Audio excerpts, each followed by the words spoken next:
네, 광주광역시 광산구갑 출신 민주통합당의 김동철 의원입니다. 네, 총리께 질의하겠습니다. 황당한 질문이 될 수도 있겠습니다만, 국민이 좌절하고 분노하고 있는데, 대통령도, 총리도, 이 정부의 누구도 여기에 대해서 입장을 말씀하지 않고 있기 때문에 제가, 황당할 것 같지만 좀 질문하려고 합니다. 총리께서는 집안에 현금 얼마 쌓아놓고서 생활하십니까? 네, 집안에 당장 필요한 생활비 외에는 현금을 따로 많이 보관해놓지는 않습니다. 예, 그게 정상적이죠. 일반 국민들이야 빚을 얻어서 사는 형편이고요.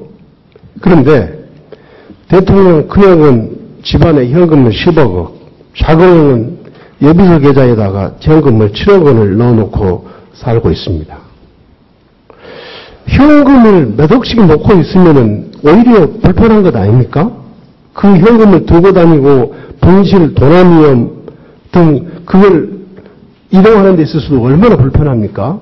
근데 이렇게 현금을 가지고 다니게 쓴다는 것은 결국 이게 자기 돈이 아니라는 거죠.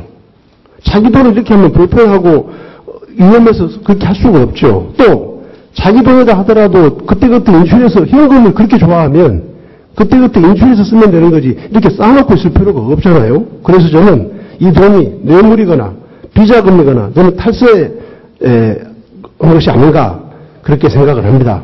아무튼 이것은 검찰이 좀 수사를 해주면 좋겠지만 아무튼 이건 정말 이 정권이 도덕성이라고는 눈꽃만큼은 없는 정권이 아닌가. 가장 국민에게 원을 보여야 될 대통령의 친형들이 이렇게 할 수 있는 것인가 라는 생각이 듭니다.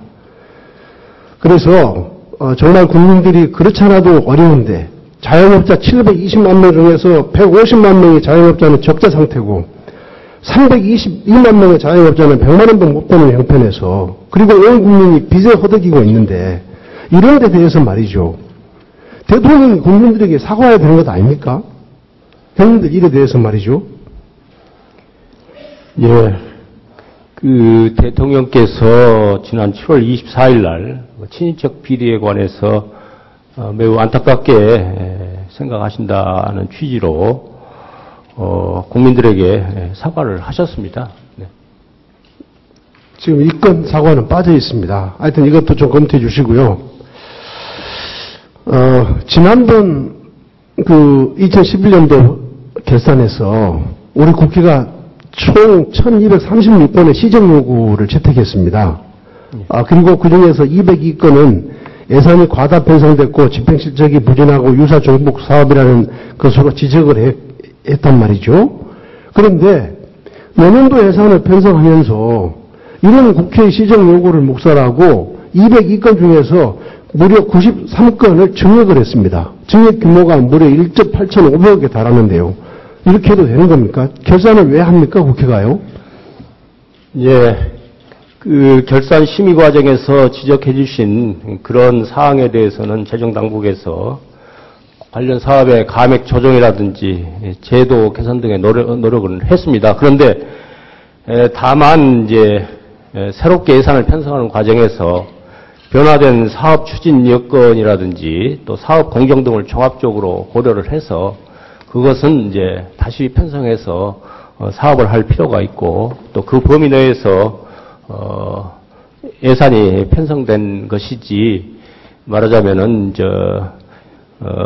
결산 심의 때 지적했던 그 사항이 하등의 변화가 없음에도 불구하고 그걸 그렇게 편성을 하지 않았다는 말씀을 드리고 또 그와 같은 사항들은 예산 심의 과정에서 충분히 소명되고 논의될 수 있는 것이라고 생각을 합니다.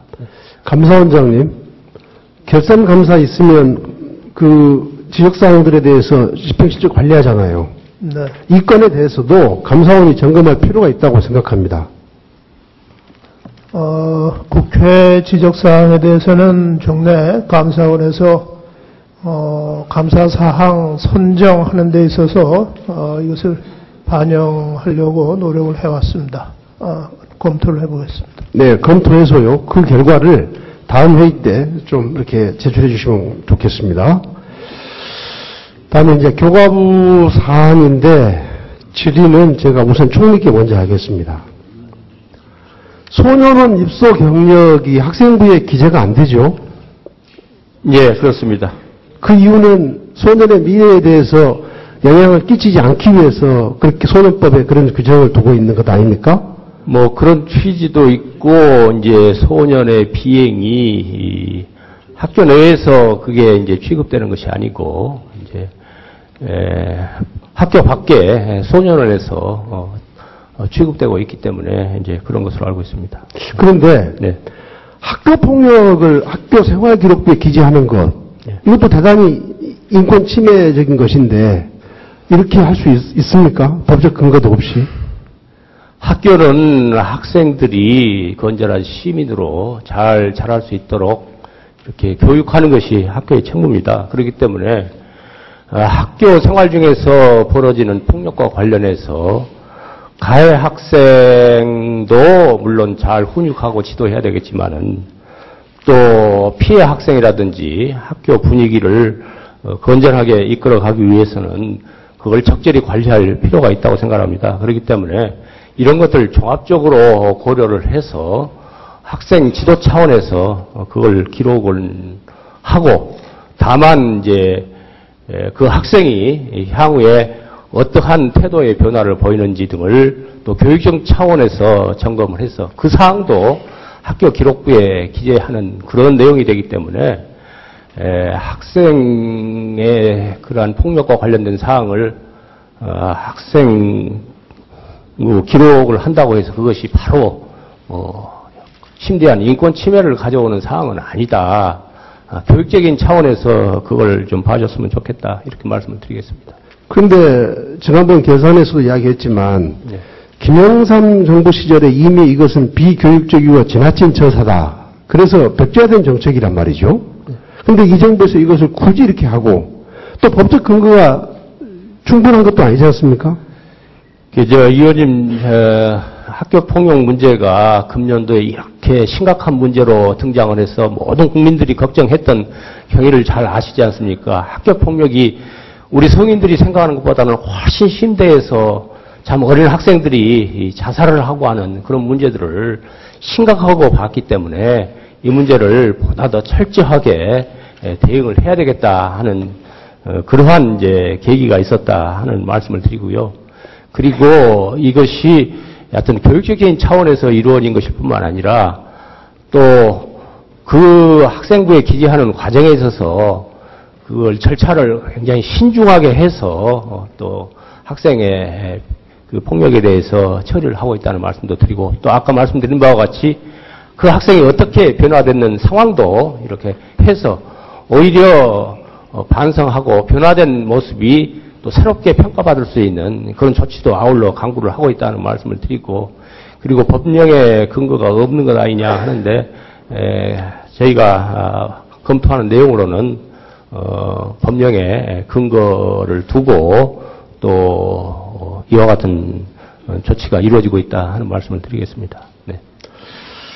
저는 이 대법관 출신인 총리께서는 그런 입장을 갖고 있지 않을 줄 알았는데 총리까지도 그렇게 말씀을 하시니까 참 대단히 유감입니다. 아니 이미 발생한 학교폭력을 학생부에 기재했다고 해서 그것이 어떻게 학교폭력의 대책이 될 수 있습니까? 예, 그건 이제 이렇게 생각해야 될 겁니다. 이게 이제 대개 이제 그 담임 선생이나 또 폭력 그 위원회에서 그러한 사항들을 정리를 해서 일단 기록을 어떤 형태로든지 기록을 남겨야 다음 학년에서도 그러한 것들을 참고를 하고 이렇게 될 겁니다. 그렇기 때문에 이것을 뭐 어떻게 이게 전과 비슷하게 이렇게 인식하시면 안 될 것이라고 생각합니다. 좋습니다. 그러면 뭐 이 정부의 철학이 그러니까 그건 인정한다 네. 하더라도 네. 이것을 그렇게 하지 않겠다는 교육감에 대해서 교과부가 표적 감사를 실시해서 224건의 무더기 징계를 내리고 직무유기 혐의로 고발하고 이렇게까지 해야 될 사안입니까? 그래서 교육감의 재량에 맡겨야 되는 것 아닙니까? 그런데 물론 각 개별 학교의 사정을 부분적으로 감안할 필요는 있다고 생각합니다. 그러나 이것은 전국적으로 통일된 기준에 의해서 처리될 필요가 있는 상황이라고 생각합니다. 왜냐하면은 대학에 진학하는 과정이라든지 이런 과정에서도 그 학생이 이제 단순히 이제 수능 성적이나 이런 것만으로 이렇게 처리되는 것은 아니기 때문에 그와 같은 학생의 학교 생활의 전반에 관해서 한번 여러모로 점검할 필요도 있는 이런 상황이기 때문에 전국적으로 통일된 기준을 가지고 이것이 시행돼야 될 문제다 생각합니다.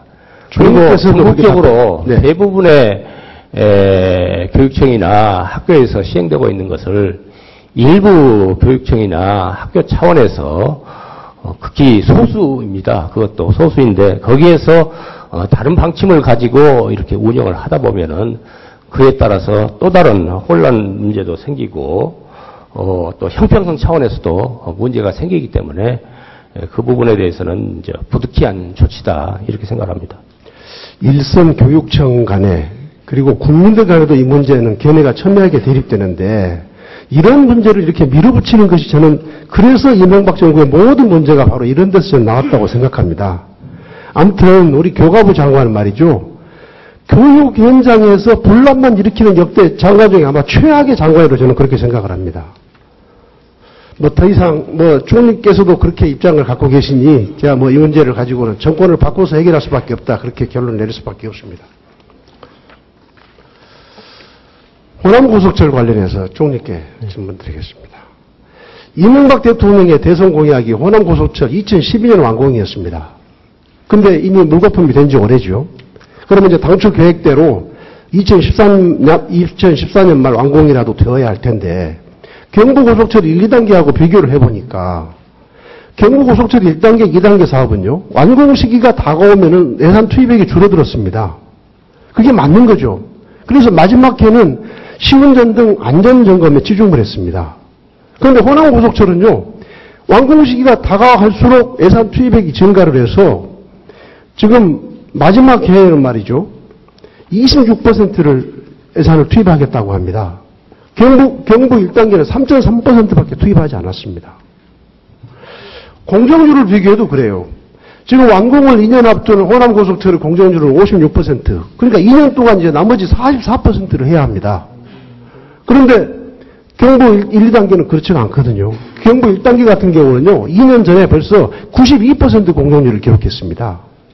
이러면 우선 과연 이 정부가 호남고속철을 2014년에 완공하겠다는 그 의지를 갖고 있는 건지 국민을 속이는 것은 아닌지 그리고 한다 하더라도 이렇게 졸속으로 해가지고 과연 안전에는 문제가 없는 것인지 심각하게 걱정을 안 할 수가 없습니다. 총리 생각을 말씀해 주시죠. 2014년까지 이제 광주까지 고속철은 약속을 했고 완공을 약속을 했고 그 약속에는 전혀 지장이 없도록 지금 공사가 진행 중인 것으로 알고 있습니다. 그렇기 때문에 지금 이제 많은 예산이 투입되고 있다 이렇게 말씀드리고 그리고 2014년을 목표로 해서 공사를 진행하더라도 안전에 문제가 없도록 하는 것은 너무나 당연하고 기초적인 상황이기 때문에 그와 같은 문제에 대해서는 의원님 걱정 안 하시도록 저희들이 완공 시기 내지는 안전성에 대해서는 철저히 챙겨나가겠다 이렇게 말씀을 드리겠습니다. 최소한 2014년에 시운전을 해야 하기 때문에 2014년보다는 이제 내년이죠. 2013년도에 더 적극적인 예산 투입이 있어야 된다 이렇게 말씀을 드리겠습니다. 다음 호남고속철 광주 도심통과 구간 지난번 결산 때도 제가 총리께 그리고 국토부 장관께 말씀을 드렸습니다만 이 대전과 대구는 말이죠. 지역 주민들이 지하화를 주장을 하면서 경부고속철이 5년이나 진행이 됐습니다. 그런데 결국 정부가 지하화까지 검토했다가 이 천문학적인 예산 때문에 결국은 지상화라고 하면서 이 지상화에 소요되는 예산을 전부 중앙정부가 부담을 했는데 이 국책사업의 협조적인 우리 호남 지역에 대해서는 말이죠. 처음부터 지하화를 주장하지 않았다고 해서 지상화를 반대하지 않았다고 해서 모든 지상화에 소요되는 예산을 지자체에 부담시킨다. 이게 형평상 맞다고 생각하십니까? 예. 대전, 대구 경우에는 이제 지하화를 지상화로 변경하는 과정에서, 사업 범위가 이제 확대되고 하는 그러한 사정이 있었고, 호남 고속철도 경우에는 이제 철도 시설 부지가 더 확장이 된다든지 뭐 이런 사정이 없었던, 그런 차이는 있었던 것으로 압니다. 그래서, 결론적으로 어떤 사업이 유사한 성격이라 한다면 형평성에서 차이가 있어서는 안 된다고 생각을 합니다. 그러나 국토부 입장에서는 이제 그와 같은 이제 사업 범위가 어떻게 되느냐 하는 이제 차이가 있기 때문에 합리적인 근거를 가지고 이렇게 주장을 하고 있는 것으로 알고 있는데 그 형평성이 과연 어떠한 건지 하는 문제에 대해서는 한번 협의를 하고 고민을 해보도록 하겠습니다. 네. 국토부 입장이 이거거든요. 대전 대구 구간은 복선에서 복복선을 하는 과정이라 복복선을 했기 때문에 부지가 협소해서 할 수 없이 신규로 사업을 할 수밖에 없었고 신규 사업이기 때문에 중앙정부가 부담해야 된다 그런 논리인데 호남선은 복선화를 해도 문제없다 이거거든요. 그러니까 대전 대구 구간은 복복선으로 만드는 과정에서 부지가 협소할 수밖에 없죠. 아니 호남선도 그러면 복선이 아니라 복복선으로 만들어 보시죠. 그럼 부지가 협소해서 신규 공사를 해야 되고 그러면 중앙정부가 부담을 해야 될 겁니다. 아니 국토 차별 정책을 통해서 불균형 정책을 통해서 호남을 지금까지 차별하고 무시해 왔으면서 이제 또 이런 논리를 가지고 이야기하면 계속해서 영원함의 차별을 계속해서 지속하시겠다는 것밖에 안 되지 않습니까? 그런 점에서 이건 정말 근본적인 변화가 있어야 된다고 저는 그렇게 주장을 하겠습니다. 예. 대전, 이제 대구 경우에 복복선으로 하면서 이제 넓어진 이제 그러한 현상, 그리고 호남 고속철도 경우에는 그걸 넓힐 필요가 없는 이런 사정의 차이가 있기 때문에 이제 취급에 차이가 나타난 것으로는 알고 있습니다만은 다만 이제 그것이 어떤 취지로 형평성을 해석할 것이냐 하는 것에 따라서 좀 견해 차이가 있는 것 같습니다. 그런 점에 대해서 더 고민하는 노력을 해보도록 하겠습니다. 네. 국방부 장관께 질의하겠습니다. 네. 명성을 쌓는 데는 20년이 걸리지만 단 5분이면 허물어진다. 이 사실을 생각하면 당신은 조금 다르게 행동할 것이다. 세계 최고의 투자가인 워런 버핏이 한 말입니다. 이 말을요, 저는 우리 장관께, 우리 군 고위직들에게 하고 싶습니다. 우리 정부는요, 특히 국방당국은요, 군 고위 수뇌부는요, 무슨 사건만 터지면 거짓말부터 해요. 그렇습니까? 그렇지 않습니까?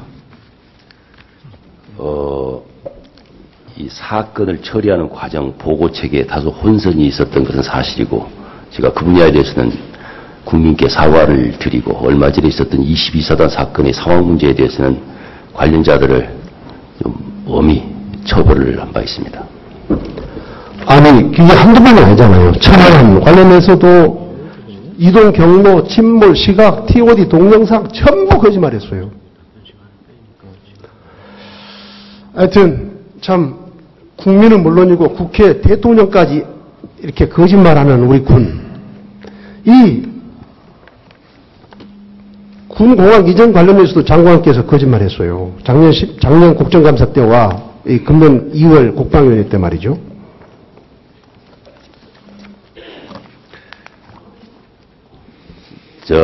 공항 문제에 대해서 제가 군 공항을 이전해야 된다는 원칙에는 절대적으로 동의를 했고 그 다른 말을 한 적이 없습니다.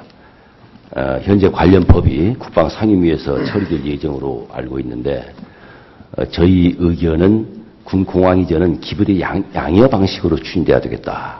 이전 부지에 대한 지자체의 동의가 있어야 되겠다 하는 이런 내용을 담아서 법안 처리에 저희는 같이 노력을 할 것입니다.